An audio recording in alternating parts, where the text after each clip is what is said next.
Hey, survivors, welcome back to the channel where we can talk, chat, and ask questions or comment with each other's situations that we are going on. So, a lot of us are in this healing process. A lot of times, that's why people come to these YouTube channels. And tonight's topic is anything you guys want, but I started out with psychotherapy, which is also known as talk therapy. Is it helpful? So 75 to 80% of people find it to be helpful to some degree. So it does matter on how open you are to discuss everything in detail. Also, your commitment to the amount of time that you're going to do it, to where there's consistency in it. It gets you held accountable, also kind of excited in your journey to heal. And it also kind of revs up your therapist as well, where they're getting to know you, that they feel good about helping you. And I see some people, oh, it is Mia. Hi, Mia. Hello. I am doing good today. I don't know if you could tell my this eye, it's my right eye. I don't know how it looks on your screen, but my right eye is a little bit red. So hopefully my eye is okay. But I'm doing good. How was your day today? And different types of therapies. I just did one on psychedelics where I interviewed my nephew. I don't necessarily know if I would go down that route, but they're still seeing um, if they're doing a lot of research on it, so it'll be quite interesting. I'm going to interview him again in the future. John is here, says hello to me and Mia. John, how are you doing? I know you're kind of going through a rough time with the loss of your pet. And you know the thing with talk therapy is kind of like what we're doing now. So I am not a trained psychologist or psychiatrist. I am certified to teach psychology, and also life experience. So John says very mentally exhausted, but I'm okay. Yeah, you got to go through that grieving process, and it can be quite exhausting. Mia says hello, John. Good evening, and she's waving at you. I'll do that for her. John says, what's up? Look what I got from the adorable kids today. I got a bracelet and another bracelet, and I got necklaces that are too small for me. So they don't fit over your head. But I got two girls. Um, that gave me, I don't know, it was jewelry day at school. So tomorrow's a half day for me. And then we have a break. I get Monday and Tuesday off, which is nice. I just hope I don't have to go in for my eye. Did any of you guys see my blooper? Did you see my blooper that I posted? So I had some fun doing a couple little shorts today. John says those shorts you did today were very funny. The one with me falling. um, yeah, I'm waiting on my green screen, and I gotta kind of get some ideas flowing. I love getting creative. The filters really help sometimes too, or costumes. I had a costume business. That cheer outfit was from when I was cheering in college, though. Mia says, "Yeah, you like the blooper." I'm like, "Well." John says, "I almost tried to catch you, so you guys saw it. We'll see if that goes viral." People laughing at me. Um, and sometimes too it's not a hurtful laugh. If people laugh, it's kind of like a relatable, like I know I do that. That could happen to me too. Narcissists though will laugh for a different reason. They can take great joy in other people's pain. That's just a little trip up the stairs and I didn't get hurt. So with the outcome knowing that I didn't get hurt, I think it's easier to laugh too. But some of these things that people see, laughing at car accidents or things like that. So good. I'm glad you like those shorts. I like making them. I want to make a lot more. For some reason, it sounds stupid. They take a while. It's only a minute. A lot of them are like, I think a couple were like 16, 15 seconds today, but trying to find the filter or get the idea or change it into a costume. And yeah, I was cleaning out my basement and I came across that Pac-Man outfit and I'm like, yeah, life's a game with them. You should see it though. It like from the not quite the waist down, but like the lower area, I started doing rhinestones on each little um, Pac-Man dot, and that was taking forever. So it is sparkly, but but that's where it is. It's on the butt and some in the front, but it took forever. I gave up. But I thought it'd be kind of cool having a little rhinestone Um, leotard. Why not? So, in talking through our problems, sometimes it can be frustrating when we're talking to our friends or family members that just don't quite understand it. It was a leotard. It was a leotard. Could also be used as a bathing suit, but yeah, that was a leotard. And I'm 6'1". It's kind of short on me, so it's all stretched out. Um, so our family members often don't understand it. They're like, why didn't you leave? They don't understand that trauma bond. And, I was doing some research today about, the dopamine that people get when they're falling in love. The dopamine causes people not to think quite as clearly as they would. And so we're in love with this person. We're not thinking clearly. We're overlooking red flags, just like somebody who gets a dopamine hit off of, thrill excitements. Are they really thinking through the risks or drugs? Are they really thinking it through? John says, I saw the narc on my way back home this afternoon. You completely ignored her. And yeah, I don't think she's going to bother you as long as you stay away. Um, it's interesting, how you can have a great relationship with someone and then, there's no fight that ensues. It's just all of a sudden over. When you're like saying what you need, better communication or keep your promises on coming over or at least let me know. And that can cause the relationship to fall apart. There's no respect there. Mia says, wow, cool and kudos for being able to wear that. God knows. I just love you and your sunshine's shiny soul. Well, good. Thank you. Yes. Yeah, I just have fun, John says she was going out as I was walking in. She actually got out of my way on the sidewalk. Ooh, dominance. John's like, screw this. I'm walking straight. I'm not getting out of your way. um, so are you saying that you guys came that close on the sidewalk? Or is she like, there's times too, that you'll like really walk maybe to the other side of the street or whatever, but hmm, yeah. Um, Interesting, John. And you're such a kind soul. You really are. And it's definitely a loss. It's definitely a loss on her part. Almost. Ooh, almost. So have you guys been struggling with anything or doing pretty much okay? Because when we talk through things, and I've always said ever since I started this channel about a year ago that the more we know, the easier it is to heal because we've been searching for answers for so long. We're trying to understand what we did wrong, what they did wrong, and the relationship just turned toxic. So, a relationship can be toxic. Um, Even if it's kind-hearted, like if I'm religious and you guys aren't, and all I talk about is, you really need to go to church and you need to witness, you need to do this and God this, and you're like, that is not, you're making me uncomfortable, and that could be toxic, you know, um, to where people aren't understanding you. So when people don't understand you and they're not willing to relate to your boundaries, like, hey, we can be friends, let's just not talk about religion.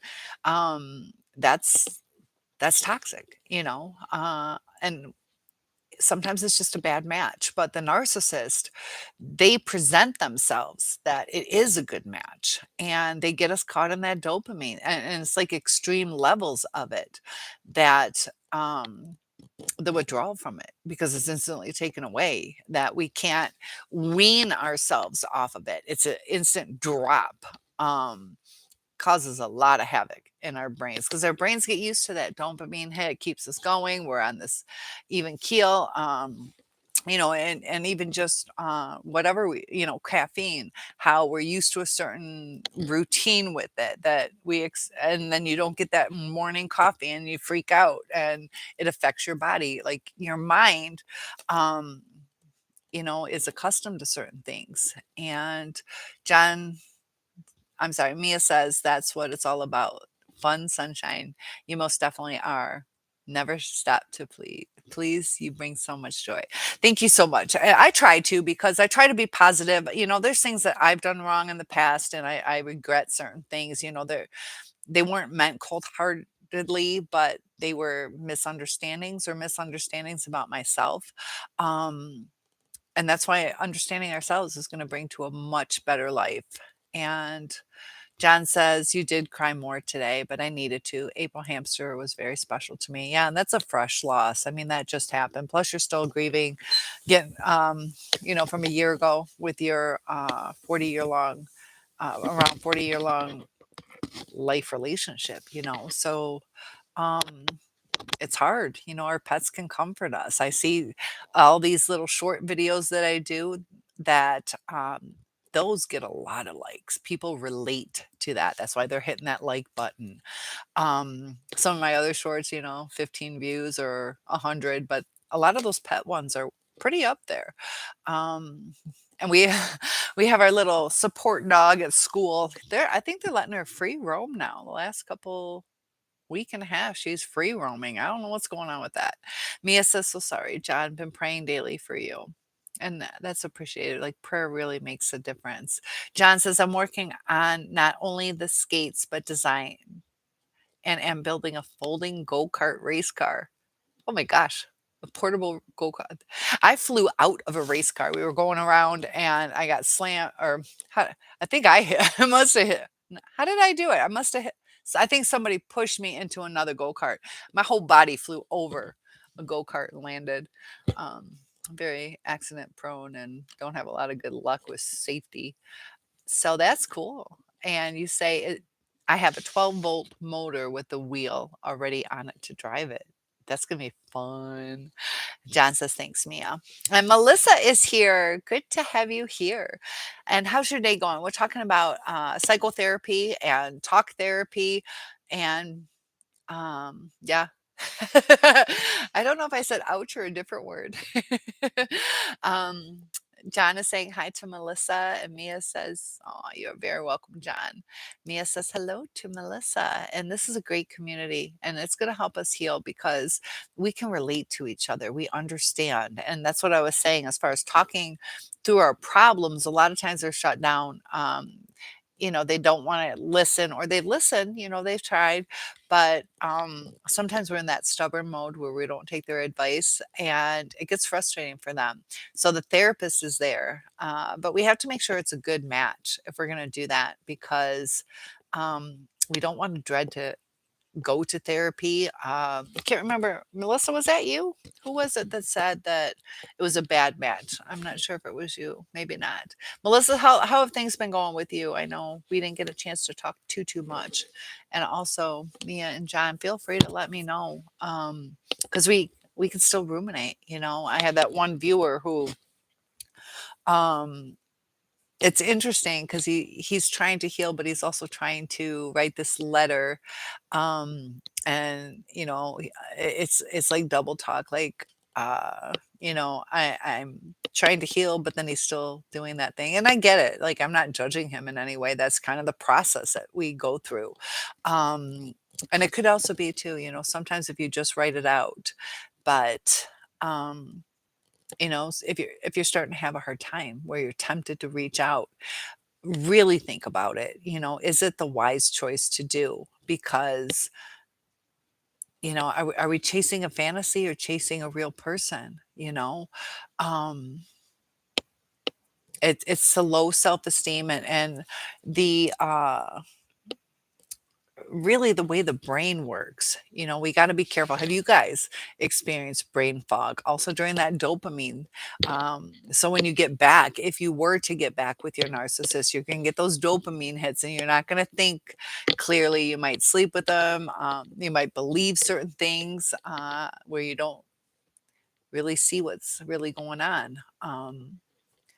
But that I'm starting. I'd like your guys's opinion, your opinion, ladies too. um, that I would like to expand out. I've done some videos on different types of mental illnesses, because a lot of us think that we have a narcissist on our hands, and could they be comorbid, to where the more knowledge we have, the more we can try to understand it. But we also have to remember it's not necessarily the diagnosis. It's not even if it's a mental illness, because if I was trying to communicate my religion to you, that's not a mental illness. Um, it's an excitement about, whatever, but it also clouds your thinking and you're not looking sometimes when you try to preach too much to somebody who doesn't want it. There's a balance. So we have to see, is it toxic? Are we happy? Are we happier more often than we're sad, or are we more sad than we're happy? And are things growing? Growth is extremely important. Purpose in life. I just had my crush, Chris Como. I used to pretend he was my boyfriend. I was talking to my friend. I'm like, I gotta go. My boyfriend's on. I know he's married, but it was a joke. I'm not going to date him. Melissa says, I think God wants me to cure my borderline personality disorder. Good. Melissa, I'm glad you were honest enough to bring that forward. And that's why I'm kind of thinking I want to do some more on borderline, because borderline and narcissism can be quite similar. There are some differences, but I wonder. I was in class today teaching the kids. I teach art, elementary, and um, there is a difference between boys and girls. um, yeah, like in the beginning, girls are a little more cryy, because we are allowed to express our emotions a little more from day one, and the boys aren't. The boys are more aggressive because, they're told to toughen up. And you see it, how much is it nature versus nurture? I think there's some to both. And so I told the girls, it was fourth grade, I told them to bring me my Sharpies, because you cannot have kindergartners with Sharpies, the permanent markers. So the girls all line up, hand me the markers, and I call the boys. Now, this class is two-thirds boys, but so the girls are good. They bring them up. And then the boys, it took them forever. Half of them don't uh, react. They're just doing their own thing. And then they finally, after I ask them however many times, they finally come up. And one boy is like, I'm like, do you have your Sharpie? He's like, oh, let me go get it. So is that maternal instincts, responsibility? Like, where does that come from? Because we carry around baby dolls and stuff. But uh, I don't know. There's some gender things going on, but more females are borderline, and I see with this gender fluidity, I don't know the correct term, where it's changing, that people are identifying as different, where narcissism and borderline is changing. So Cynthia, any way to handle triggers? Yes. Realize what your triggers are. Can you avoid them? Um, like a trigger for me, not saying I had borderline, but a trigger for me was hearing love songs, because it would bring me back to thinking about him, or watching love stories, things like that. Sometimes you're going to see it. You're going to see people walking hand in hand, and you have to uh, realize your mom is borderline. So it can run in um, families. I know they aren't quite sure. They think there's some genetic components to it. What's interesting, and something I want to research more, is the generational. Um, let's say your grandmother had it. Would that pass down through your genes? Uh, uh, you know, um, but this is where it gets tricky. Is I'm assuming, and you can correct me if I'm wrong, that your mother was at least part of who raised you. And sometimes we just pick up those traits, you know, um, different ways we say things. And the way we say things can be hurtful. If I say you're an asshole, you're supposed to soften and say you're acting like an asshole. You really shouldn't say asshole, but it takes a different feel to it. and then you can say, I'm not calling you an asshole. Just like people say you're acting ugly. I don't know if I really like that term. But you're acting ugly as opposed to you're ugly. Um, makes a difference, and they mean your personality, the way you're acting. But narcs do like to pull triggers, John. Thank you for saying that. And so, how do we? Where is it? I know what your question was. We got a lot of people. Let me say hi to everybody who just joined in, and then I'll continue on. Calibri says, "Good evening to everyone," and hello. And all roses today. Thank you. Or are those tulips? Tulips? Tulips. The Dutch girl doesn't know. Yeah, I'm 50% Dutch. My mom was born over in the Netherlands. Those are tulips, right? Tiptoe through the tulips. Dassel, greetings, Cynthia, and fellow members of the chat. Yes, these are our soul survivors. Mia says, yes, yes, Cynthia, songs, certain things had to go close to where he lives today. Oh, you had to go close to where he lives today. And it just crushed me realizing he never loved me. And um, that is crushing, because ugh. Yeah, there's different on that scale. Some of them do still miss us, or think about us, or you know, they cared in an odd way. Just like an employer is only going to care about you. I mean, this is a general term for what you give them. If you don't perform, you're gone, and it's kind of like that. It's like I didn't. This isn't a business opportunity. So your mom did raise you, and you can pick up traits. You can pick up different, why do you wink and I don't? It's little things, like, okay, I'll see you tonight. It's just little things that we're developing as we were growing. So, and there's times, if you went to, I don't know, let's say Culver's restaurant. There's not that many Culver's around, and every time you pass one, you think about them. Try to go a different route. It's hard if your live started at McDonald's because you'll see that everywhere. But I this is personal. I couldn't sleep naked because even the air on my skin. I didn't want the air on my skin because that reminded me of him, when we were together. Isn't that crazy? Just going to bed, or bra and panty, whatever. I didn't want air on my skin because that reminded me of him. Um, so wear a sweatshirt to bed and you'll be cured. That's all you gotta do. Wear a sweatshirt. Wish it was that easy. We'll talk more about the handles, triggers in just a second, because you're right, John. So Basil says hi to everybody, and Melissa, let's see if I caught up.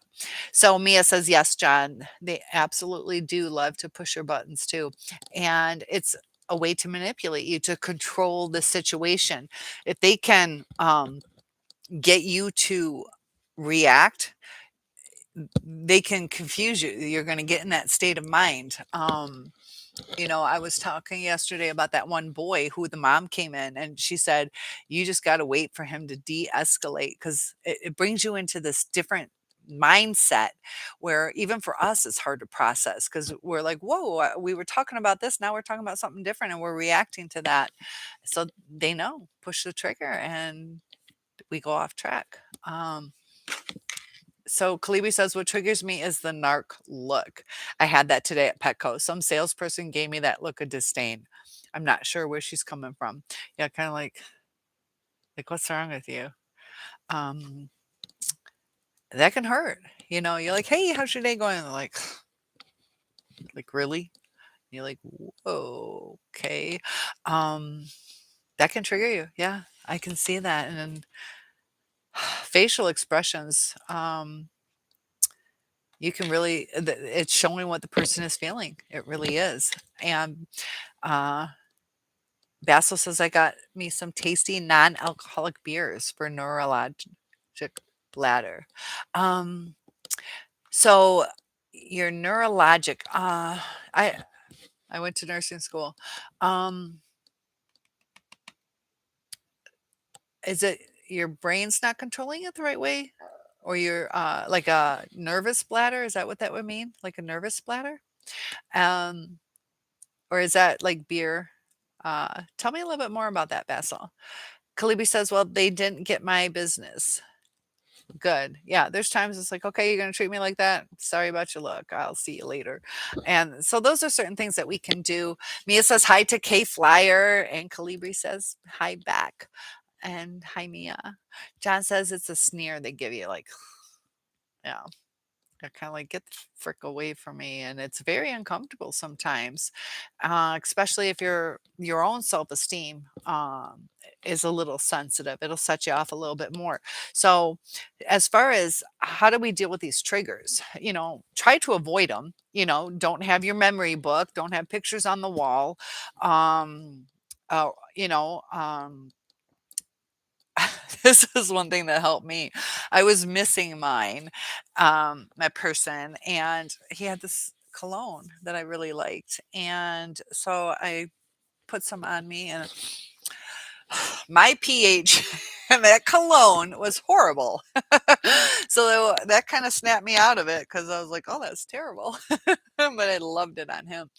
Um, but certain scents might trigger it, certain temperatures, the way the wind is, the humidity in the air, um, but realizing what our triggers are and working through them, preparing yourself. I might see people holding hand in hand today, you know um, you can change it to, my time is coming. My time might not be now, but my time is coming, and I am worth waiting to have the right person. So when we start realizing what our trigger is, was I tired today? Is that why I'm thinking about him so much? Do I need to eat something today? I told you yesterday, the little boy, he was just hungry. um are we eating healthy? Are we a little bit drunk, or intoxicated a little bit? And did we drink when we were in a bad mood or a good mood? Because that can shift your things too. Are we starting to be depressed that either we're smoking or not taking care of ourselves, or whatever your situation is? That are we starting to um, be mad at ourselves for overeating because we were sad? Because we can compound our depression and going back to um, those thoughts, because we could sometimes think that maybe we weren't good enough, and then we gain weight and we're like, yeah, nobody would want me. um, and I'm not saying heavier people aren't worth it. I'm just saying sometimes because of society, that we might start feeling that sometimes. There is pressure from the outside. And Basil says, Cynthia, it's not fair that you keep getting No, I combed my hair today. You're sweet. Oh, even with my red eye, my eye's a little bit red. I'm hoping I don't have an eye infection. Can you guys see it? I don't know. But I think it's starting to get a little bit better. It was red all day though. But you're sweet. Thank you. I think it's the pink. I like pink. So I'll take that as a compliment. Thank you. Kalibi says hi to John. And Basil says hi to John as well. Kalibi says, I'd say some of these salespeople are in the wrong business, not very customer service savvy. Yeah. And I told you about my best friend who is in denial that she has one of the most toxic boyfriends. Um, yeah, he's a vulnerable narcissist. Like I told you, I'm only certified to teach. Yeah, I think in this one, I'm pretty damn close to being able to diagnose on this one. But he is they're really hurting financially. And he I, is having a hard time with jobs. And you know um they their car broke down, and there's a Walmart, there's also a full plaza there, so he could literally just walk, and there's several, probably 20 stores that he could walk to, so there would probably be some opportunity for him. um and I mean, they're in dire straits. I just lent them some money because I love my friend. Hopefully I'll get that back, but never lend money out that you can't do without. She has good intentions. That she is also a lot of things health wise going on with her. So if I lose that money, I lose it. But also on disability, Social Security. But he, I was saying he needs to just get a job. He needs to go to Walmart or somewhere in that plaza because the car's not running. And they think it was because somebody put 20 quarts or so. I don't know. I still can't see how it's possible, but I don't know if it's an exaggeration, but maybe their engine flooded with the oil or something happened. And I said, What happened with that?" And she's like, "Well, a lot of people don't like him. And, the way he acts, maybe people are targeting him. It's her car, but, that's why sometimes when we're in these relationships that it can damage us. Like she's out of a car now and she needs to she just had her toe amputated. Like has some medical stuff she needs taken care of, diabetic. Um, but she said, yeah, for him to do that, he is not going to be good at customer service. And so Calibri, you would probably stop shopping wherever he works. So Cleve says you can tell the narc with their look. They look crazy, just off. Um, Sometimes when they give you the look, but they don't always give you that look. So it depends. Some of them have 1,000 enemies, and only a couple close friends, party friends, or supply. But sometimes you can see it. There's one lady at work. There's something going on with her. You can see it in her face, and um, she's not mean to me, but you're like, there's stuff going on, and based on her situation, I think so. Basil says, and also how her kids are too. Basil says the fake holy narc told me, "I'm proud of you to a point where I feel you are the type of son that can get me a free pass in heaven." A day later, he said, "I don't care if you get PTSD for life after being exposed." Um, okay, you're saying he was exposed for being a narcissist, is what I'm thinking. And yeah, they don't care. Whatever. Okay, you think I'm a narcissist? Well, I don't care. Because we're like, I'm trying to express stuff. I think that's what you're trying to say. Um, so, Basil, um, was that your father?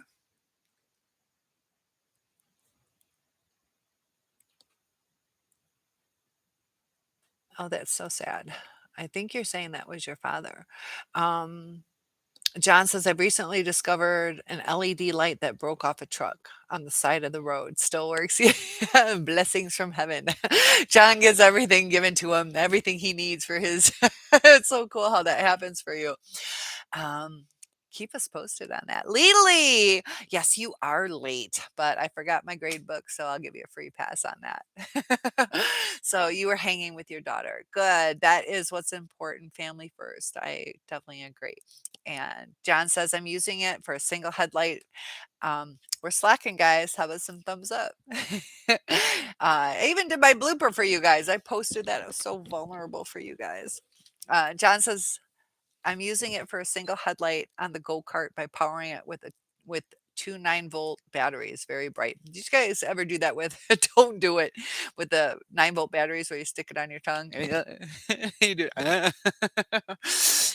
um, yeah, not we don't always do the smartest things. John says, "Hey to Lily, we're glad you're here." Um, and so does Mia. Mia says, "Hello." Lily says, "Hi, John. Hope you're okay. My condolences." And look at that cute little hammy up there. Hi, Mia, Cleary, Basil, and our lovely host. Of course, I'll take that as me. John says, I'm doing better. I cried some more. The funeral wake I've extended because of the weather. A lot of rain today. We had um, like drizzle rain. We're supposed to get a bad storm. Um, Maybe I don't have my half day tomorrow. Maybe I get to stay home and make some videos for you guys. We shall see. I had to do subbing again. I had to do recess and it's so cold out there. I had to stand outside for a half hour. I go numb, so it's not good for me to be out in the cold.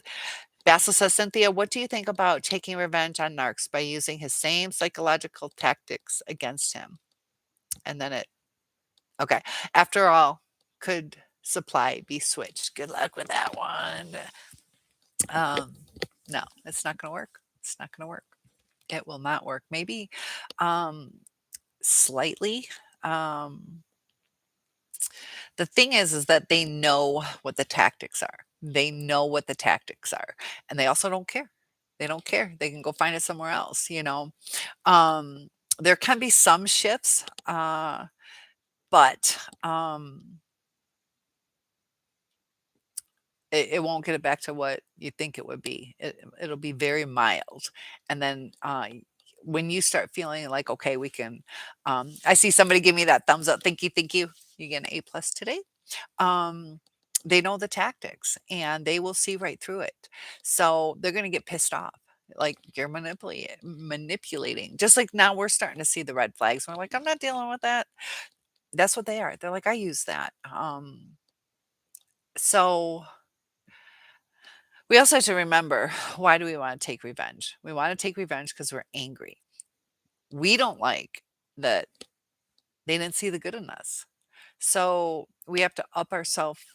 Oh, you guys are so sweet. Thank you.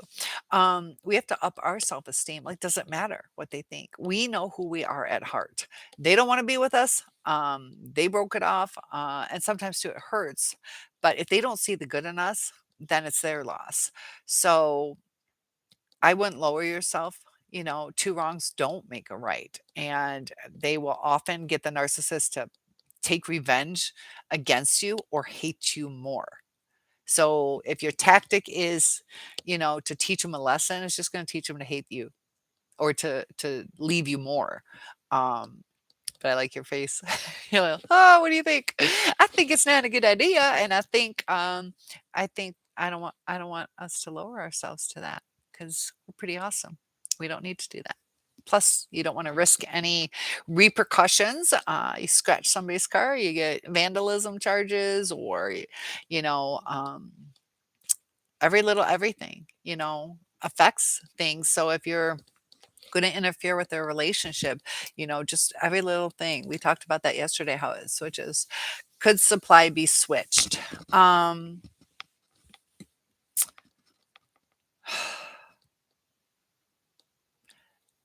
Slightly, but you're not going to be true to yourself. So this is the thing. It can, and I've seen it and I've lived it. It can make a little bit of a difference to where now they're chasing again. Um, but it's us manipulating them, and you know, um, it needs to come from them, and it needs to be secure, not out of fear of abandonment. Um, because the things we fear are the things that we manifest. And I guarantee you that is the 1,000% truth. Um, that if we fear abandonment, we're going to start acting a certain way. So when your narcissist starts coming back to you, they're going to act a different way. If it's out of fear of abandonment or fear of entitlement, um,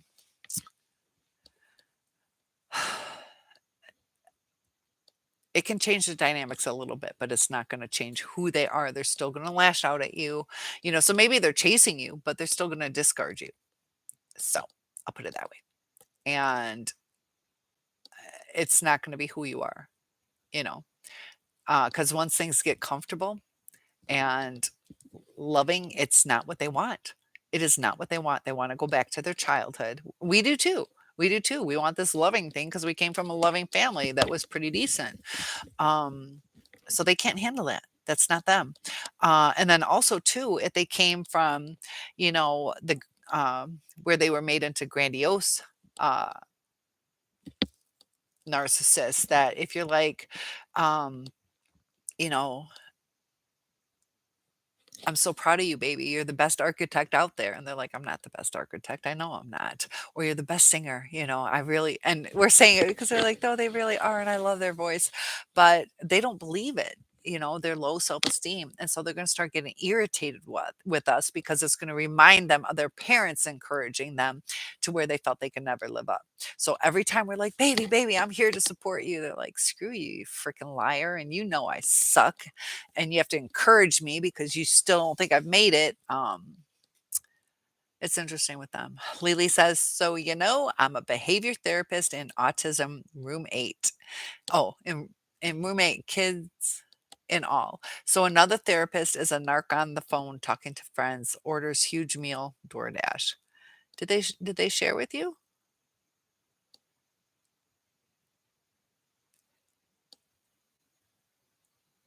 So do they leave you doing everything? Um, are you talking? Is it called? I'm confused about the orders huge meal, DoorDash. What you mean by that? You're talking about that they just ordered a big meal and had DoorDash deliver? I'm confused by your statement. Teacher who okay. Teacher won't say anything. She even does her college courses on laptop on speaker and phone on speaker. Talks on phone when we walk with kids in halls. Unbelievable arrogance and in Spanish. Interesting. Sometimes I do teach English as a second language. Sometimes out of necessity, you do have to talk in a different language if you're speaking with somebody who doesn't know the language. But sometimes too, the people do know English and they're purposely speaking in Spanish because they either want to irritate you or keep secrets or talk about you. And I love it. I've studied languages. I love it when I can hear what people are saying. I'm like, know what you're saying. You forgot the thumbs up. Thank you, John. I appreciate that. But yeah, to where in the hallways, yes, as a teacher, I know what you're talking about. Doors are open sometimes and disturbing other classes. And, she should be paying attention to the kids. That's her job. That's what she's paid for. And Kaliwi says hi to Lily. And Kaliwi says, I wouldn't use the narc tactics. They would recognize it. You'll be worse off. Very true. Yeah, it's going to backfire. It'll backfire. And they can slam back hard. Lily says nothing against Spanish, but the arrogance really bothers me. Sits close to me. Yeah, I know you didn't mean anything about Spaniards or Mexicans or anything like that, but um, yeah, the arrogance definitely shines through sometimes. Sits close to me and my client. Unreal how she doesn't take her job seriously. Yeah, they just look at it as a paycheck. That's their supply. It's not the loving, uh, you know, people with autism have a harder life, and um, it, if you're empathetic, you can relate. Like, I want the best life for you, and I'm gonna help you as much as I can. But there, that's like whatever. Like, you know, I get it. Uh, Kalibi says the best revenge is to live your life fully. That is so true. That is so true. The best as we could be. Let them get stuck where they are, looking at them from the rear view mirror. Hindsight is 2020. You'll see them wait. Like, yeah, too late. Um, and this is a thing. Like, if they changed, it might be that's why we have jails and prisons for people to change. Recidivism rate is where they go back to doing the same things and go, repeat offenders. It's just like the narcissist. Are they going to change? Are we going to be sad all the time again? Once they come back, we're happy in the moment, but are we thinking long term? And what's different? Do you trust them? Because if you don't trust them 100%, it's going to shine through, and then they're going to get irritated. And then if you don't trust them, then why not go do these things? If you think that's what I do, then I'm going to go do it. You think I cheat? Fine, I'll go cheat. And that's um, how they act. Uh, John says good revenge is act like you never met them in the first place. That's that indifference to where, when you're full of hate, there's still some love in there. You can't really hate people unless you love them. Um, Like, and I know sometimes that gets confusing, like Hitler, I hate Hitler, things like that. Um, you know, I think more of that is we hate what did, um, because we never had an interpersonal relationship with him. Um, so I think that's where it gets a little different, in terms, but with people that you had an interpersonal relationship with, um, when you go indifference, there's no emotion. You're just like, okay. So that's when you set it free. And Lily says that she ordered her Uber Eats or DoorDash when we go to lunch. Okay, but orders an hour before, and sits and eats away from her client. Oh, I didn't realize that's what you meant. Nothing I can do. Wish I could tell principal, but don't want it to backfire. That's why they get away with a lot of things too. If there's anything, not saying you did, but if there's anything we did wrong, like showed up 15 minutes late and we just kind of got in the like, I'm here, sorry, and we don't want them ratting us out, that it's a control thing, so I get it. They'll take any, because we're not perfect. Not everybody's perfect. So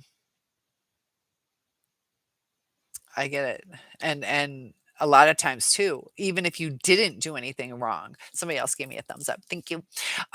Even if you didn't do anything wrong, they could easily tell your boss, like, why are you yelling at me? Because she does this, she does that. And you're like, whoa, I never did that. Or they can even purposely screw with your time card, little things like that, or plant things on you. And yeah, crazy things, Kalibi says the narcs could tell if you are fearful of them. So play it cool. Show a poker face. Don't let them bother you. And they'll sense it. Yeah. So it's hard to do that. That's why you got to up that self-esteem. Know who you are. Otherwise, they're gonna feel it in your vibrations, and vibrations really affect people. It affects your facial affect. So the stronger we get, the easier it gets, and it's so enlightening and uplifting. Mia says exactly. John just cut them off with the very scissors they provided us with, because I finally got them out of my back. Cut the cancer out, gone. Yeah, it's like, wait, hold on, you fucker. Yeah, I'm gonna stab you back. Oh. Dang it. I get you on that one. Um, but yeah, just cut them out, not stab them back. But cut them out of your life. And yeah, it is a cancer, that and it's not benign, it's malignant. It's not just little, it's gonna spread. That's the type of cancer they are. It's not just like a little hurtful thing that's benign type of cancer in your relationship. Lily says, no, I just work with my client. Yep. And we don't need to order DoorDash. We have our recipe crew here. Any good recipes lately?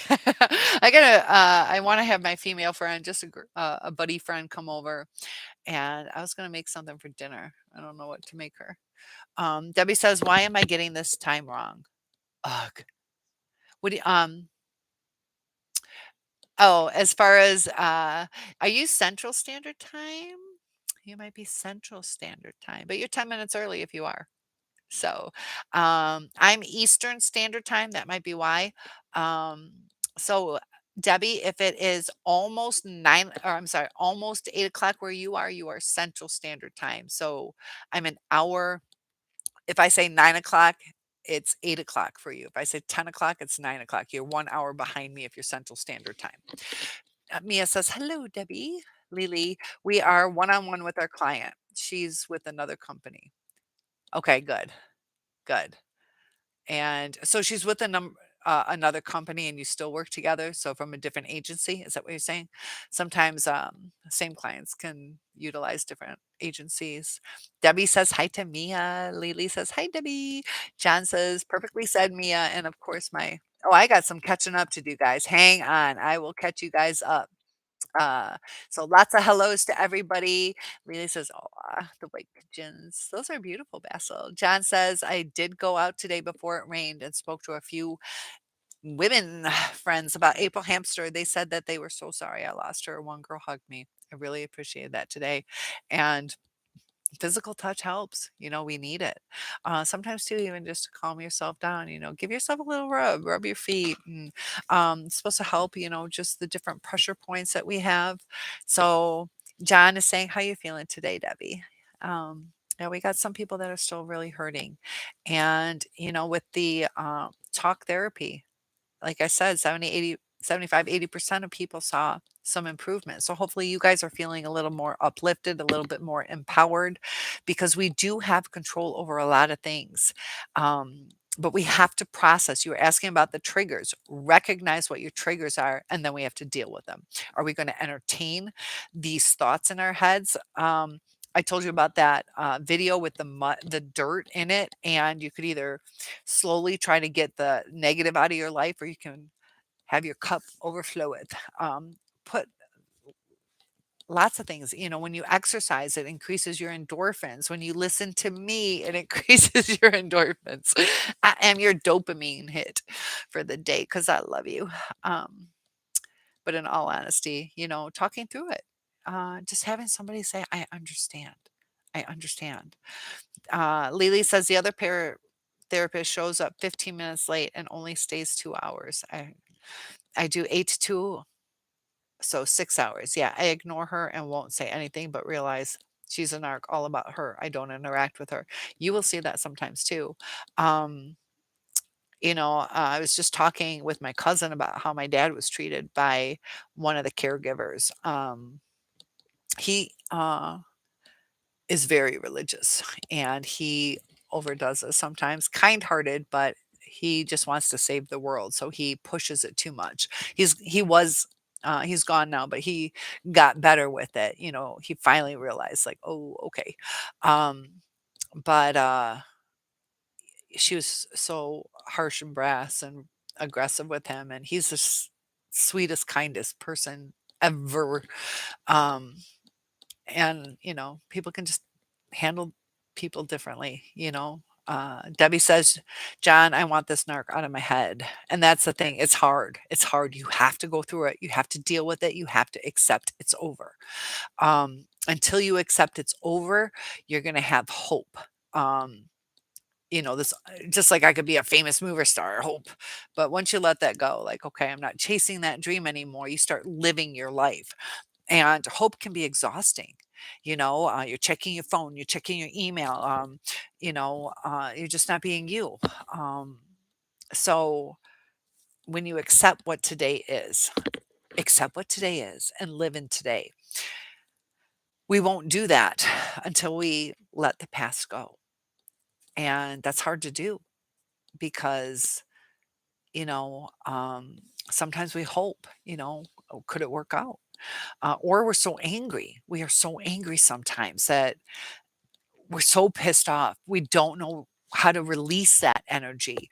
Um, working out or even just going for a walk. It doesn't have to be hardcore, but change your habits, pamper yourself, have a cute little way you arrange your food plate, or, you know, um, just different little things, put a little mint on your pillow, or whatever, so you wake up and you're like, "Oh, somebody loves me."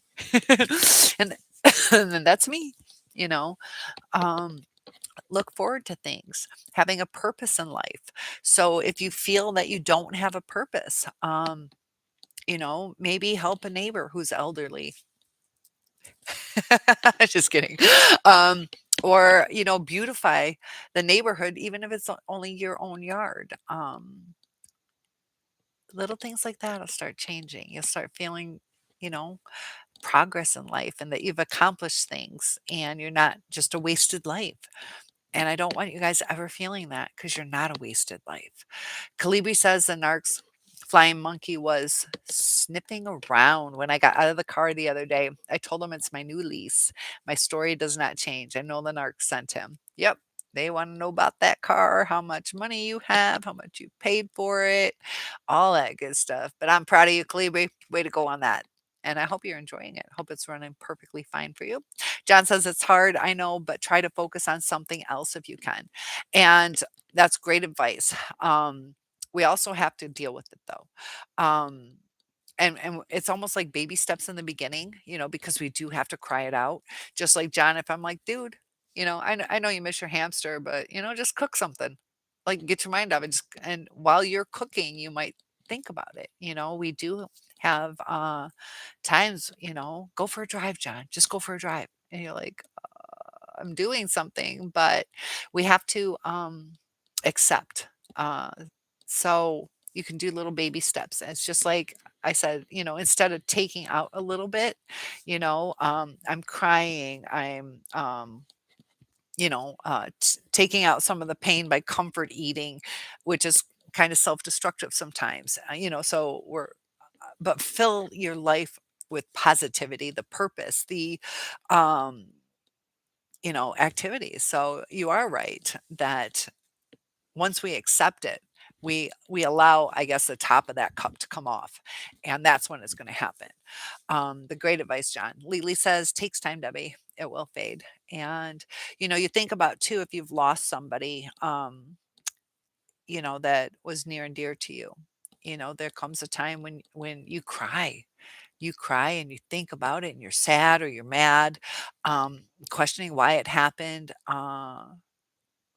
or um wishing it, you know I know sometimes people are like, I wish it was me instead of that person, because we love them so much. But when we accept that, that's how it is, that's how it is, and that's when we can slowly start moving on. So it is a different agency. Okay, Lily. Um, John is sending you a beautiful heart. Look how pretty that one is, all sparkly, ready to feel the love. So Debbie says, got it. Good. Basil says, Kalibi, yes, true. The best revenge is to live your life fully. Exactly. And that truly is. I mean, it really is the truth. John says, if it were possible, because even if, they don't get back with us, it's going to give them some self reflection a little bit, like, oh, maybe I did make a mistake. Um, but they're, for one thing, they're not going to get to that point unless we live our full life. So it's a moot point, uh, you know, uh, if it's in the universe for it to work out to where they're going to change and we're going to glam glow up, whatever you guys want to call it again, that we have to get back to being who we are, and when we become who we are again, now we know what the red flags are. So we'll see, did they change? Are they, you know, um, you'll see it, but we have to be careful because, um, can they be trusted? Can you really trust them? Uh, and have people earn it. Basil says, Kalibi, yes, true. The best revenge. Yes. John says, if it were possible, I'd treat you all to a nice dinner, but it's the thought that counts. But I'm hungry. I love you, John. And what would you get us for dinner? We had popcorn for snack. You gave us popcorn before. Lily says, would be great if we could all have dinner together. I'll tell you what, 5,000 subscribers, we will make it happen one way or another. Kalibri says, it might be peanut butter and jelly though. Kaliri says, I know that I have that side of me just to knife the hell out of them. But I have to think of my future. I won't waste my time in retirement to waste on garbage. That's the thing. Yeah. Pick your battles and, give your energy to something positive instead of something negative. We only have so much energy. Like right now, I'm going to bed pretty soon, guys. Just fair warning. But, um, it's only going to change how you feel about yourself. Like, God, I can't believe I stooped that low. That is not me. That's still that reactive abuse. And it's going to bring you more uncomfort in yourself than a celebration, And if it is that celebration, like, "Yeah, motherfucker, popped your tires," it's not going to be long lived. And is it worth the risk, you know? or even just the wasting time. 20 minutes to pop their tires, drive there, pop their tires, and go home. You could have just chilled, had some coffee, you know, took a nice hot bath. John says, let's all buy narc rocket launchers that shoot giant foam darts at them. You're so aggressive, John.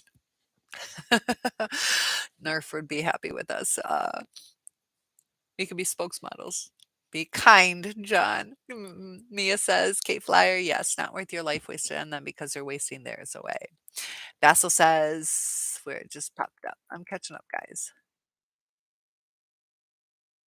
Ah, okay. More intellectual darts. I like that. Spot on. Bullseye. John says, great. Love that, Basil. Lily says, writing the anger down or the happenings help. Yes. Document things. Also, keep a little journal. Today I woke up late and I went to bed crying. You can sometimes see a pattern, or I had nightmares tonight. I didn't think about them all day. I had nightmares. Maybe you're not processing it during the day. So it can show a pattern. And then you guys can bring it to me and I can let you know some of the things that I see in what's going on. So she continues, when ex-narc would do something ridiculous and cruel, I'd write an email to myself describing it and send to my saved email. Yeah, and you can do that too. It's also, documents, journals, um, and they can help you stay on track too. John says, I do plan on getting a new hamster next month. Yep, take the time to grieve and then, start fresh. And it's a part of life. Animals, are only here and we have to accept that. We had our time with them. Basil says, K Flyer, totally agree 100%. They clearly aren't happy human beings, regardless of how much material things or wealth they have. I just heard something on Marilyn Monroe. They think she was borderline. I did a video on her. Um, so type Marilyn Monroe and I think it's the shorts that I did. I don't know if expanded it out to long content, but her thing was like, you know, am I happy? It was a question, and she talked a lot. She was almost like, how do I answer this? Like, I'm. You could tell that she's not, and she's like, I guess when certain things happen, I guess that's when I'm most happy. But am I happy? I'm not truly happy. And, she had some, who was it, Joe Namath or, some famous, he was a football player, right? The status, the money, she had money, but she was also being used by people, um, you know, uh, unethically, and she felt exploited, things like that. How happy are you going to feel? She had lots of money, wasn't happy. All the little vices, drugs, alcohol, um, sex. I don't know if I would say it, sex addiction, because I haven't studied her that much, but she was with quite a few people. Lily says, lucky new hamster. And that's the truth. John says, that's a good idea, Lily. John, nobody gave me recipes. What are we having? I'm hungry. I am hungry. John says, if she's female, I'm naming her Angela or Amy. Ooh. Mia says that would be nice, John. Do you have any names picked out? Yes. Angela or Amy? Debbie says, I'm a thinker. You guys must have been typing that at the same time. Debbie says, I'm a thinker. That sure doesn't work for me now. I'm not a crier. I've held it in for years, and the narcs know it. Um, and this is what you just said right now. I've held it in. That's why you're not healing. And I'm going to say it again because it's that important. And it's okay if you don't cry. If some people don't cry as much. I'm a crybaby. Um, but you held it in. That's why you're not healing. Powerful moment of silence because you have to let it go. You have to process it. You have to accept it. And the longer you hold on to it, it's like a pressure cooker until you explode. You know, it builds up your anxiety. It doesn't release your anxiety by not working through it. So I really want you to take that to heart because that statement right there is why you're still having a hard time. And I get it. I've been there, but it's been for years. and it's time to start processing it. We have to understand we're not going to know all the answers. We have to start accepting that. Just like right now, you give me some crazy math problem, and like, if you take a test, let's say, I don't know, a physics test or geometry or whatever.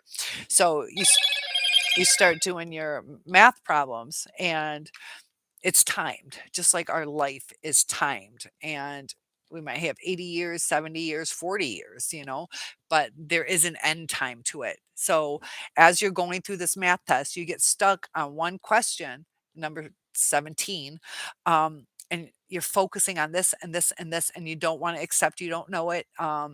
Or you're wasting too much time on it, that you're missing out on the beauty of life. The 92% on your test score.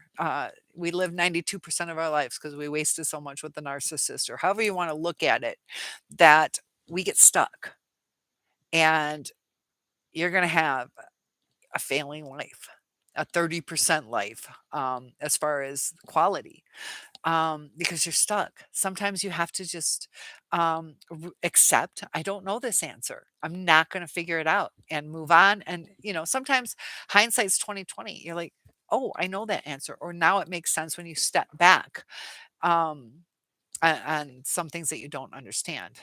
Time will possibly bring that to your mind, where you're like, oh, they cheated because whatever. Um, but holding it in is why is because you haven't processed it. Lily says, yes, best revenge is to keep your head high, take care of yourself, and fulfill your dreams. And, um, it, the future can be scary, but it can also be so exciting. You know, um, I told you that one of my best things in life was to go to China. I won a trip for being like the best teacher. But I never would have expected, never thought I would have ever gone to China. And it was so nice. I was treated like royalty over there, and amazing experience. And I got that because I moved on. Created, followed my passion. I was doing costumes and started really getting into teaching, and I did such a good job with it. And, um, you know, uh, that was one of the best memories of my life, and I didn't plan on it. I just moved on. And there's blessings out there that you don't even know will be there. Kalibi says next, don't have the capacity to introspect. They won't have any feelings of regret that they did something bad. And that's right. It's just like, screw it. I mean, sometimes it might be like, yeah, I shouldn't have done it. But yeah, they're not going to cry. They might get frustrated. It was interesting too. There was a boy, two boys got in an argument. I'm a teacher if you just joined in, but there was a boy who a bit this one kid, I wasn't there. We were talking with the teachers, and I think he hit or pushed this kid, and the one teacher was like, he's just a baby, he shouldn't be in kindergarten, he's not mature enough. And she's like, he bit back. That's his emotional capacity. You think about, you know uh babies are going to bite back, or a toddler, it's like a 2-year old. Toddlers are biters sometimes, and it's a developmental stage. I know, who was it? Mike Tyson, didn't he bite the guy's ear? Um, and I mean, there are times you have to fight to the utmost, and you have to try everything, but just a mild interaction with people. Um, you know, uh, I don't think I would bite. But narcs have a different emotional capacity. And even though that boy, not saying he's a narcissist, but they're developmentally delayed. And that's how they're going to act because of their state of maturity. John says, or I can take name suggestions. Cynthia. Oh, Kalibi said, and you're right though. They don't have that. Um, Just like these boys that bit and hit each other, they're not like, "Man, oh, I better write him a note. Maybe I could, make it up somehow." And they're like, "Well, screw him. He deserved it." Um, I'd let everyone order anything they want. What do I want? I don't know. Monroe. Yeah, we just talked about Marilyn Monroe. I like Monroe. I really like that. Yeah, Monroe. Monroe it is. We just told you. I do like that. Um, who was it? Was that, having pasta. Um, you're having pasta right now? I want pasta. Let me catch up, guys. Um, Debbie says, I went no contact for 18 days and I was doing great. I was happy, but then I caved and I've been texting him for 2 months. Now I'm back to giving him the silent treatment. And was he interacting with you? Um, sometimes we try for 2 months, I don't know if he was reacting. Debbie, you're having a snowstorm up to 7 inches. I'm in Michigan. Are you anywhere near me? You don't have to tell me your location, but I want to know if I'm getting a lot of snow. Do I have a snow day tomorrow? I think you're further away. Debbie says I went no contact. Do you know what happened? Why you contacted him that day? Sometimes it just builds up. Lily says it's cathartic to write it or journal, but I don't really journal. Yeah, some people that's what they need. And some people too will get too wrapped up in it and they'll be too tempted to um you know, too tempted to give it to the person when I was like, "Whoa, you're supposed to throw it out. This is just for self-realization." Lily says, "Brr, when you texted him, does he text back? Probably aggravates you more." Good point, because when we reach out, it's because we're missing the person. We're hoping they're missing us back. So by us reaching out, it hurts more that they don't validate us like, "I miss you too." So each time you are reaching out, you are hurting yourself because you're like, "Hey, how's your day going?" "Oh, that just hurt me. They didn't reply. Okay, I'll try this." And another blow to you.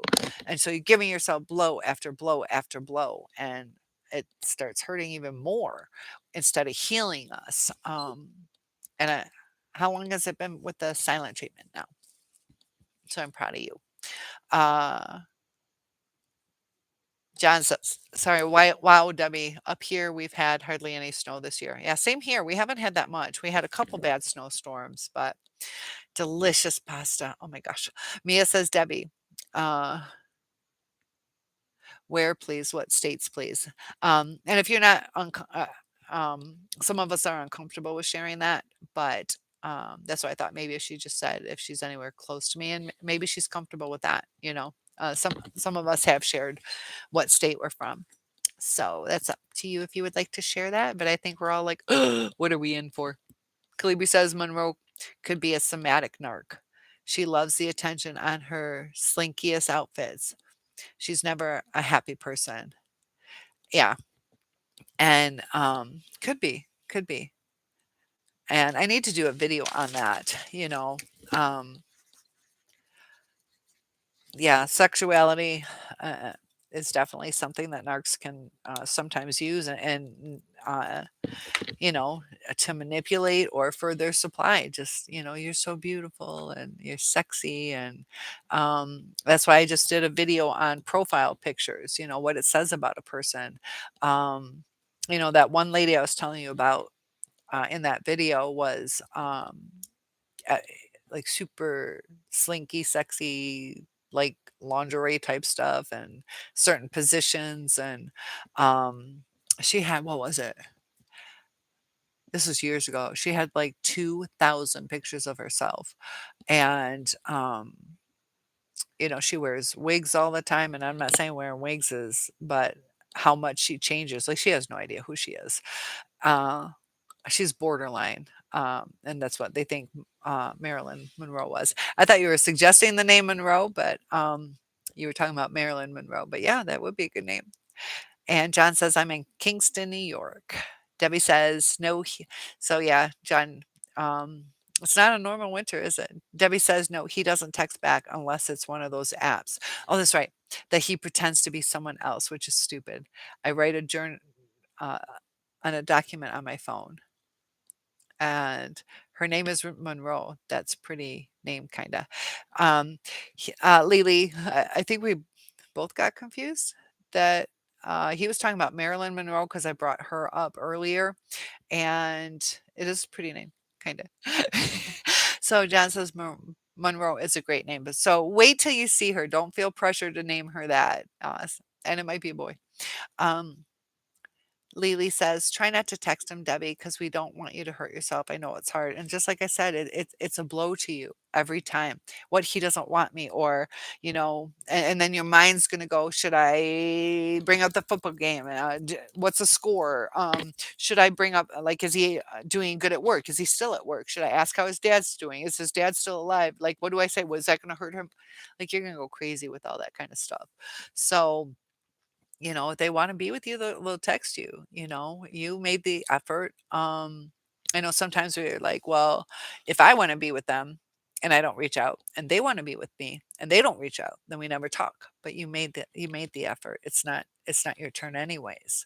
So, that's where, we have to up our self-esteem that if it was meant to be, that people have to invest in us too. Otherwise we're going to feel empty. I promise you that. So, Kalibi says, talking of pressure cooker narcs are like walking pressure cookers. They don't know how to rationalize and process life issues. They do tend to rage. Um, some of them will go silent too, though. So they can either rage or go silent or abandon. Debbie says, let me explode and go supernova on him. Easy way to do it, destroy the evidence, right? Just kidding. Um, I'm in Greenfield, Wisconsin. Uh-huh. Yeah, so you know what cold weather's like too. And you're right. Just bit my tongue. I wonder, does YouTube give us workman's comp? Just bit my tongue. John says, go no contact and keep it up. It's hard, but try to do it. And the keep it up, because a lot of people, they go 6 months and reach out and they're like, I regret it. A lot of times it's like, take pride in the accomplishment and, you know, uh, see how long you can do. Set a goal. Like, I'm going to get through the next month, or even do it week by week. I'm gonna do it this week. Just like, smoke, don't quitting, and quitting your narc, just don't quit. You're gonna have ups and downs, but do your best not to take into those temptations. Lily says, I mean, don't get your emotions hurt. He's not worth it. And John says mirrors scare narcs. Um, and in the beginning, they see, oh, it's so weird. They're trying to be us, but the reflection is from us. So we look into the mirror and it comes back at us. We're like, wow, we're a great person. We're a great person. And the narc is trying to take from us what the identity is. So once they take the identity, um, they they see they cut us down because of who they are. And it makes them look at themselves. So when we're looking at something that we don't want to see because that's not us, and we want to change it back to who we are. It's weird with the mirroring thing with the narcissist, but it scares them.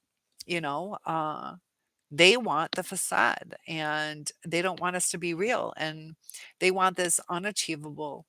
You know, um, and sometimes it's superficial. You want somebody with a hot body. Well, okay, that's all right, but that's not going to be forever. And then they're like, I'm entitled to that, and you let yourself go, or you got stretch marks when you got pregnant, or whatever.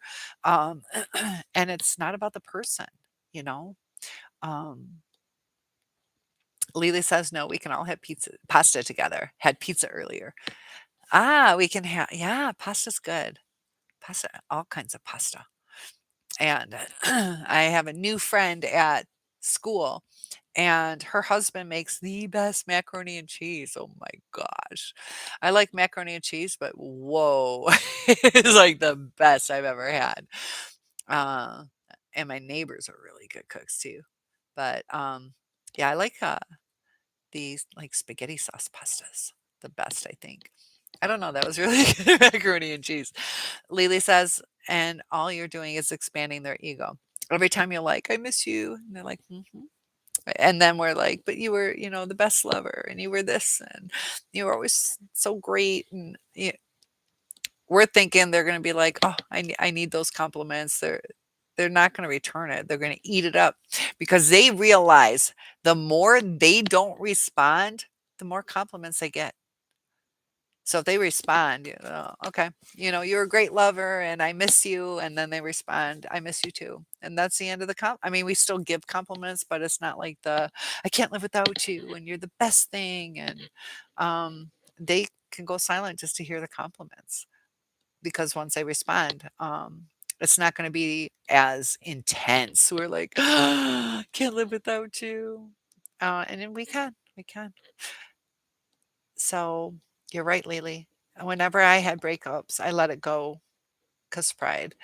Can't make someone love or care about you, and you can't change them. That's the thing. And when you're not acting in your whole self, um, that's why they say we have to love ourselves before we can really have other people love us.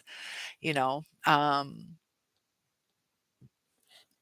you're just going to act different. You're going to talk different. Your speech pattern will be different. Your sensitivities will be different unless you truly love yourself. Just like right now, if you guys, you're so beautiful, Cynthia. And I'm like, "Ugh, but I had this wrong with me and that wrong. And I'm not accepting, um, you know, but if you have confidence, I'm not saying I'm the prettiest out there, but where you can be like, yeah, I'm decent looking, I appreciate that. But insecurities change things, um, you know, and I'm confident in who I am that uh, that you're open to things, and not arrogant, where you're like, I know I am because I know I'm not, but um, and then it doesn't change to where people are gonna not feel comfortable, saying nice things to you, just like there's times where, um, you can't even say you look nice today at work.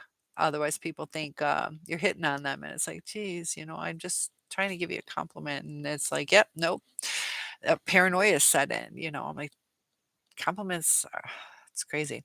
Kalibi says Marilyn Monroe's demise was heavy use of drugs and alcohol. Alcohol, of course, her depression didn't help. That led her to committing suicide.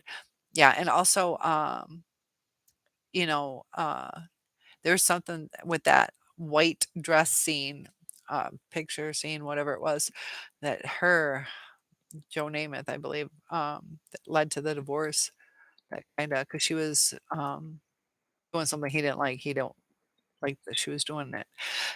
Um, Lily says, Kalibi, I thought you were talking about the narcissist you're building named Monroe. Kalibi says, it's best not to identify the narcs by their name. You're just posing yourself to litigation. No one wants that. Yes. John says, by the way, yeah, because we got to be careful of slander and libel and all that stuff. John says, by the way, our maintenance crew fixed all the broken windows and any entrance doors that needed it today. Ours was fixed too. Good deal. So things are looking up. Got the things fixed and the people. Did that one person finally move out, Mr. Gunman? Did he finally get evicted and out? Debbie says it's day one. Got to start somewhere. So let's give her, as we say at school, a round of applause. Yes, today is day one. And mirrors scare them. Good. I'll send them one. And Lily says, haha, mirror. Yep. And it's not the actual mirror. Wouldn't that be nice if it was? You're like, yeah. And then he drops it and breaks it and has 7 years of bad luck. I'm probably clicking. Sorry, guys. You can tell me to settle down and move my microphone. John says, wow, I just realized I even had the parts needed to make a nice seat on the go kart. See, everything's falling into place with you. Debbie says, "Oh, the narc is a heavy drinker, I was told, so I'm guessing he's an alcoholic. Sucks for him." Yeah, and he's destroying his life, physically, and he's not comfortable living his own life. That's why he is using alcohol as a crutch. And sometimes too, it does become an addiction. It changes people. That's why, as far as talk therapy goes, psychotherapy, they give the same advice to alcoholics as they do to people with depression and anxiety. So they tell you to stay away from different temptations or memories. And we do have to process, we have to accept the situation. Just like they say, I have to accept I'm an alcoholic. I have to accept I have anxiety. I have to accept whatever. Now we're going to work through it. So, Debbie, I'm very proud of you. And, when we start accepting it's going to change your life. Kalibi says, on contrary, narcs love mirrors.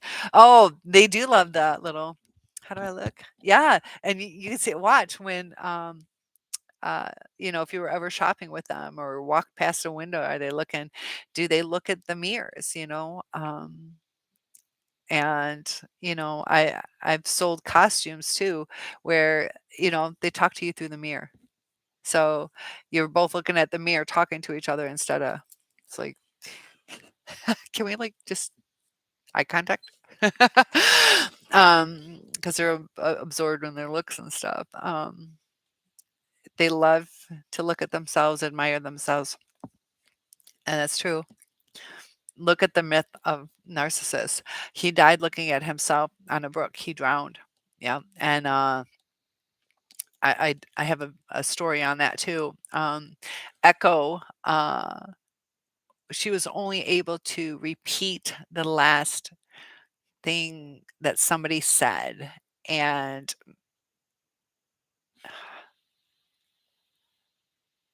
how did it go? Um, it's like a little twist. The last word was there, and I think in my video I said here instead of there. Um, who goes? He, I can't remember. She shouts out, "Is anybody here?" And he said here or something like that. I can't remember how it goes, but he was so enamored with himself that he fell into the creek or water and drowned. John says, so true, Kalibi. Their own rock star looking back. John says, very soon, Cynthia, his eviction is inevitable. And the other guy is gone already. That's good. Kalibi says, as I remember, Narcissus died of a broken heart, not drowning. He was expecting that image from the brook to be with him. Um, I think there's two different types. Is it Greek and I don't know, maybe Latin. I don't know. There's two different versions. So it could be. I've heard both ways, that I've heard both ways. So there are two versions. I know that.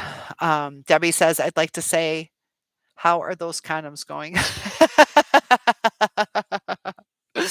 How are those condoms going? They're working for you. I gave you a gift, baby. It was Valentine's Day. I just love you so much. I want you to be safe because I know you're a whore. You need them more than anybody else.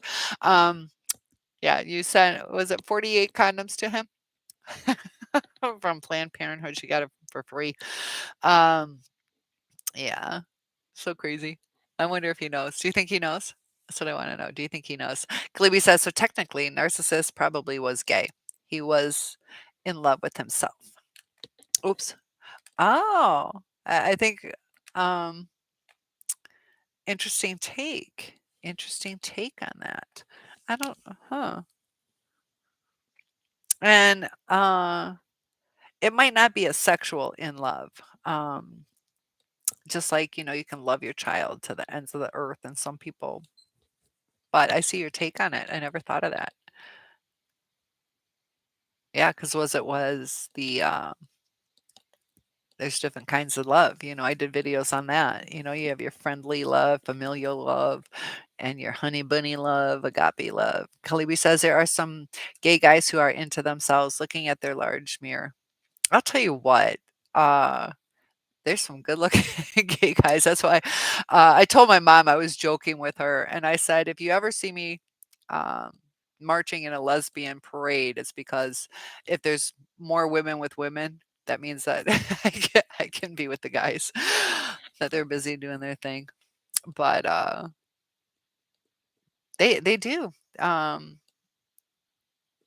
they do take care of themselves a lot of times too. John says, I think my narc was too full of herself. And they sometimes it is in the image, but they could dress like me, just kind of casual and um you know uh just be full of themselves too. Like, no, you got to shut the fuck up, you are going to listen to me, and things like that. It's just personality, it's not necessarily. But yeah, a lot of narcissists, the good looking ones, try to take it to extremes, and that's their identity, and they're going to crash when the looks go. Debbie says, oh, that's a great line. I've called him many names in the past. Yeah, me sometimes. That's reactive abuse. To his face? To his face, or yeah, and we gotta be careful that we don't hurt back. That we set a boundary instead. That we don't entertain talking at that time. Where it's like, look, you're gonna talk to me that way. I am not talking to you. You know, because if we allow them to talk to us, you fucking bitch, and you're an asshole, and then we keep talking. It's like, that's why you get called that. You have to say, when you calm down, you can talk to me, call me by my name. Um, but if they keep doing it, they're not learning from it. I don't. I see a lot of this one and done. Um, some people are used to doing that, and some people can change. Um, some people have different triggers, like, what's up, biatch? And some people are like, my best friend calls me that. And others are like, do not call me that. So if I call you that, you're like, you disrespected me. I'm out of here. It's like, whoa, I thought I was being cool with you. So sometimes we have to give people, you know, a little grace. Lily says yes, and everything is image to them. Yes, that's why I am high on their trophy list. That's why I attract narcs, right? Because I'm their supply for image. Just kidding, just kidding. But guys, it's 9:30, and I want to stay. But if everybody is okay, I will go ahead and see you guys tomorrow. Somebody's struggling with something, I can stay a little bit longer, because it takes time. So Debbie, I'm proud of you for that day one. And Debbie says I don't call him names a lot, just if he pisses me off. And we have to learn to control our angers too. Um, but with borderline, like I said, it's a different state of mind that we have to try to uh, rewire, and realize things. We'll get more into that. I definitely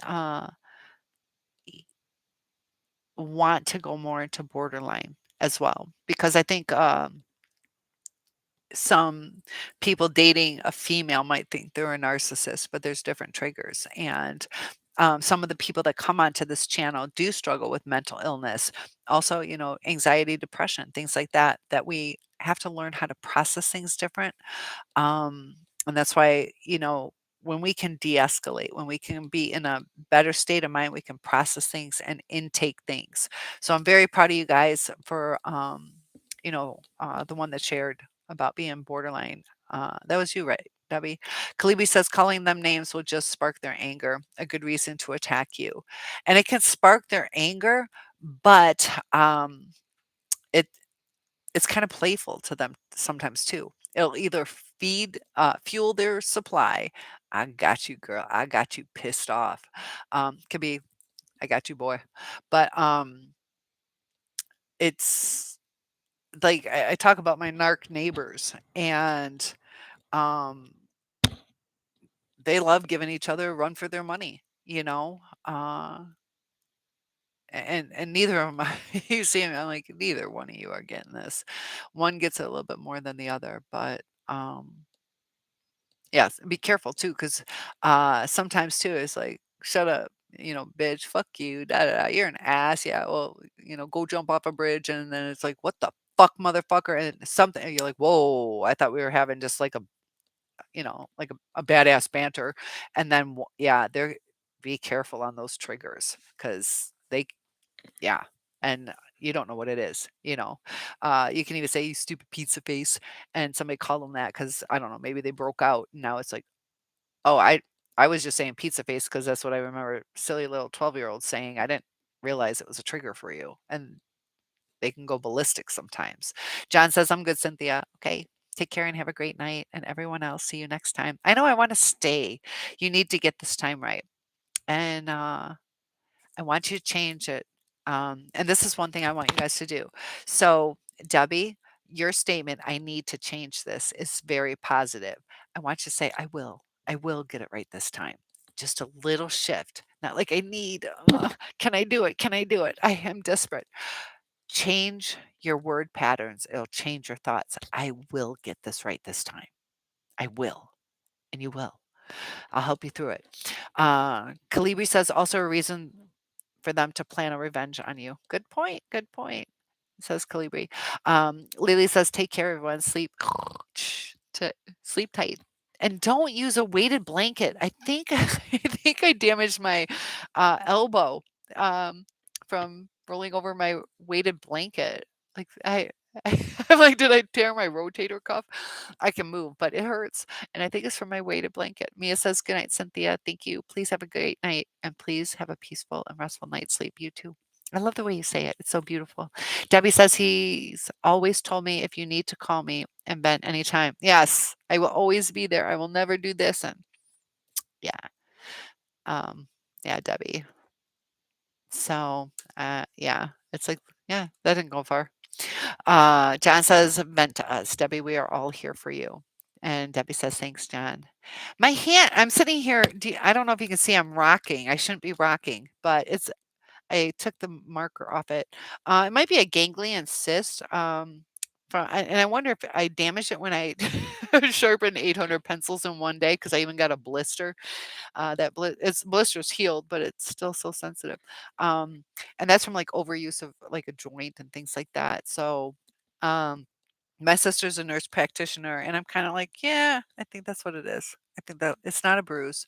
I don't think it's a calcium deposit because it happened like that, and it was either from bowling. Also, I noticed like when I uh, open door, like we have weird door handles at work, and I think it's overuse. And unfortunately, they're saying it. I think it's permanent.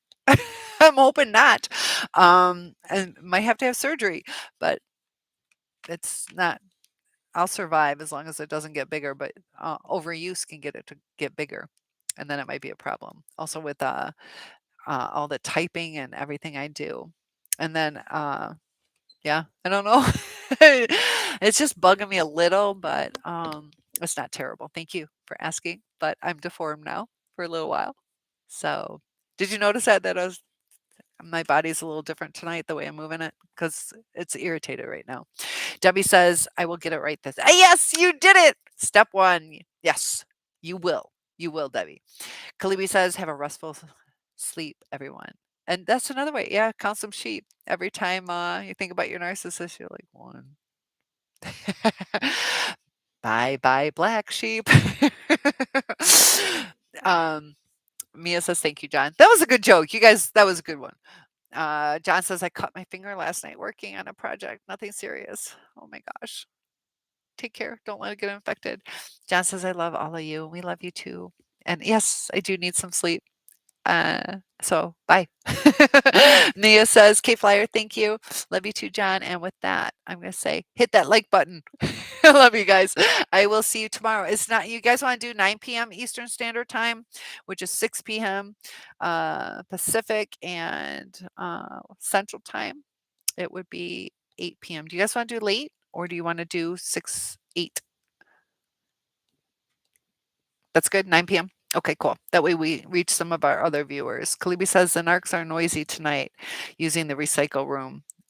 They are having mental moments. Okay, we will do 9 o'clock. Party, party at my house. Well, with the camera. All right. See you guys soon. Sleep well and keep healing one day at a time. You are a soul survivor. Good night, guys. And yes, stay safe and blessed.